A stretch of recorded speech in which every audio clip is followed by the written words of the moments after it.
Late at night, drowning in paperwork, dumped by my overbearing boss, I got a call that shattered everything. My mother was getting married, and I wasn't invited. I didn't know what hurt more, the secret, or the fear of what or who she was hiding.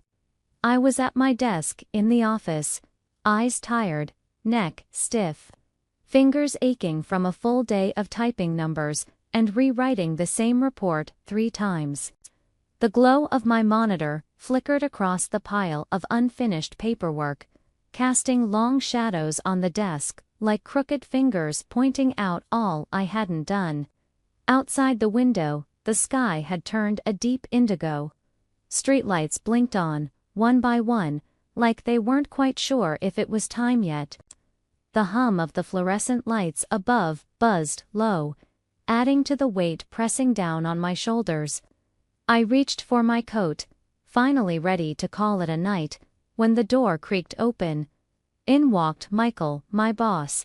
Mid-50s, always in a crisp shirt like he ironed it with a ruler, and eyes that looked right through you like you weren't even there. He had that kind of calm that made you nervous. Without a word, he dropped a fresh stack of reports onto my desk. Papers fanned out like an avalanche. "Need this done tonight," he said, cool as ever. "I'll need the report by morning." I blinked, then looked at the clock. 7:53 p.m. "Michael, it's almost 8, I said, trying to keep the edge out of my voice. "I've been here since it has to be done," he said flatly, already turning away. I bit down on the inside of my cheek so I wouldn't snap. He always did this, pushed his load on me, at the end of the day, like I didn't have a life of my own.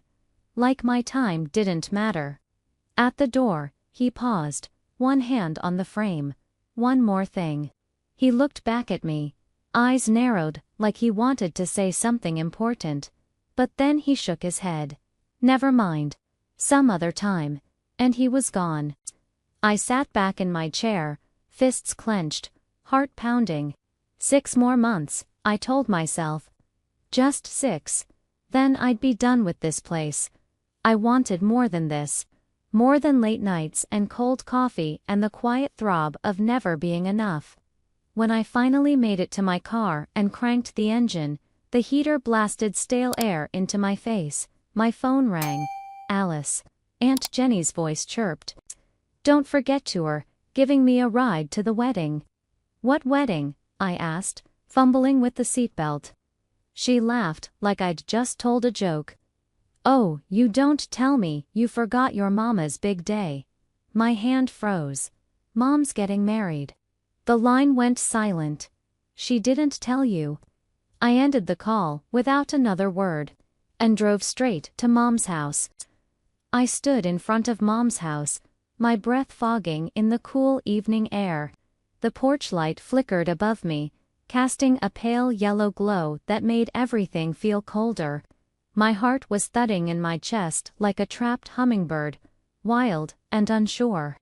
When she opened the door, it hit me all over again how familiar she looked, and how far away she suddenly felt. She wore her soft pink slippers, and that old gray cardigan that smelled like lilac and tea leaves, like every hug she'd ever given me. But tonight, she didn't offer one. "Mom," I said quickly, before she could greet me. My voice was too sharp, too rushed. "Why didn't you tell me you're getting married?" She didn't flinch, didn't even blink. Her eyes fell to the floor between us. "I was going to," she said softly. "I was waiting for the right time." I swallowed hard. "Am I invited?" She hesitated, then slowly shook her head. My heart sank like a rock dropped in still water. "It's better this way," she said. "For who?" My voice cracked, too loud for the quiet night. She stepped aside, holding the door but not welcoming me in.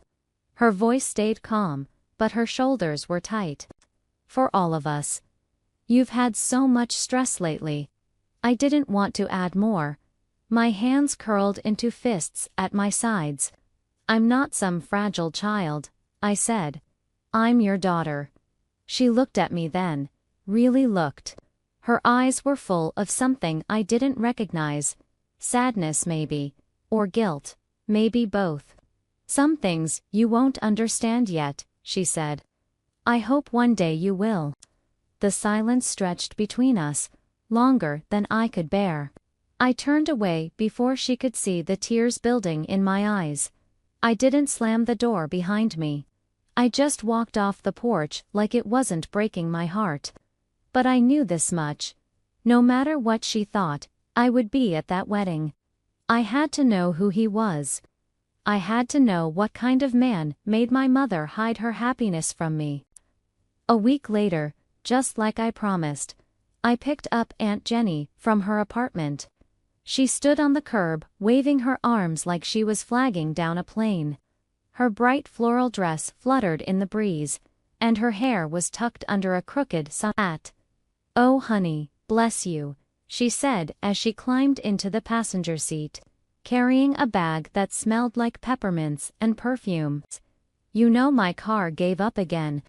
I swear, it waits for special days to die." She chatted the whole drive about her new cat, her broken car, the peach-colored dress she found on sale, and how long it had been since she danced with anyone taller than her kitchen mop. I only half listened. My heart was pounding in my chest like a warning drum. My stomach felt like it was full of bees. When we reached the church, I stuck close to her, keeping my head down. The air inside was cool and smelled like lilies and lemon polish. Candles flickered near the altar, casting soft shadows on the walls. I could hear the soft hum of whispered greetings and shuffling feet. Then I saw her mom standing, near the front, in a cream-colored dress that shimmered like wet snow. Her smile was soft, almost nervous, and beside her stood a man in a dark suit. My heart stopped. "Michael," I gasped, loud and sharp. "You're marrying my boss." Every head turned. The words bounced off the stained glass windows and echoed back at me. Mom didn't blink. "This isn't your place," she said softly. "Not my place." I shook my head. "He's my boss, Mom. You know how much I hate him." Michael stepped forward, his face pale. "I never meant to hurt anyone. Maybe I should go." "No," Mom whispered, "don't."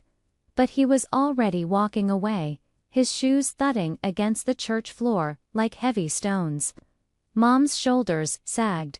She lifted her hands to her face, and that's when I saw she was crying.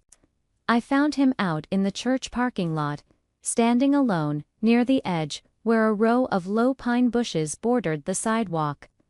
The air smelled like wet earth and pine needles, heavy from last night's rain. The sky was gray now, like it couldn't decide whether to clear or cry. Michael's back was to me. His shoulders were hunched, and the wind caught the edge of his jacket, lifting it and letting it flap like a flag trying to surrender. He looked small, somehow, like someone who didn't belong at the center of anything. "Michael," I called out, my voice catching on the cold air. I walked faster. "Wait." He turned slowly. His face was calm, but his eyes looked tired. He pushed his hands into his pockets. "You were right," he said. "I shouldn't have come between a mother and her daughter." "No." I stopped a few feet from him. "I was wrong." He looked at me then. Not like a boss. Not like a man used to being in charge. He looked like someone who'd been holding back something for too long. "I gave you so much work," he said. "Not to punish you. I saw what you could do. I thought if I pushed you, it might help you rise faster. I thought I was helping, but it was clumsy. I didn't mean to make you feel used." I swallowed, throat tight. "I hated you for that," I said quietly. He nodded. "I know, but I don't get to decide who makes my mom happy," I said. "That's not mine to control." He blinked a few times and glanced at the church. "She told me she didn't invite you. She thought you'd be upset." She was trying to protect me, I said. We stood there for a long moment. The wind danced around our feet. It felt like something had shifted. You should go back, I said, my voice soft. She needs you. He studied me for a moment, then gave a slow nod.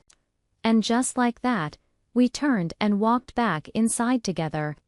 The ceremony started later than planned, but nobody seemed to mind. The chatter quieted down as the music began. I sat in the front pew beside Aunt Jenny, who clutched my hand like it was her lifeline. Her grip was tight, almost too tight, but I didn't pull away. I needed it. Then the doors opened again. There he was, Michael. Mom saw him before anyone else.